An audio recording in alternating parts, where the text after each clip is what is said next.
नमस्कार, मैं साक्षी। स्वागत है आपका हमारे चैनल पर। पहलगाम प्रकरण के बाद भारत और पाकिस्तान के बीच युद्ध जैसे हालात के बावजूद बिहार में विधानसभा चुनाव के लिए सभी दल और गठबंधन युद्ध स्तर पर तैयारी में जुटे रहे।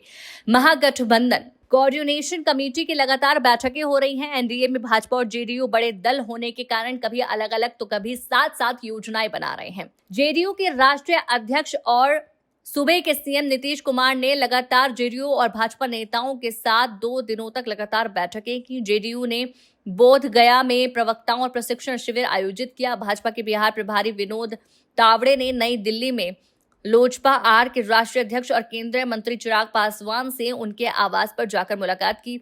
महागठबंधन समन्वय समिति की बैठक 18 मई को प्रस्तावित है। जिलों में एनडीए के तर्ज पर महागठबंधन सम्मिलित रूप से बैठकें करने का निर्णय ले चुका है। एनडीए में सीट शेयरिंग का फॉर्मूला फाइनल होने की अपुष्ट जानकारी मिल रही है, तो महागठबंधन में भी मोटा मोटी इसकी रूपरेखा बना ली गई है। महागठबंधन में आरजेडी ने टिकट बंटवारे का फॉर्मूला बना लिया है, हालांकि इसे अंतिम रूप दे दिया जाना बाकी है। इसके लिए लगातार बैठकें भी हो रही हैं। आरजेडी अपने फॉर्मूले के मुताबिक खुद पिछली बार से अधिक सीटों पर लड़ेगा।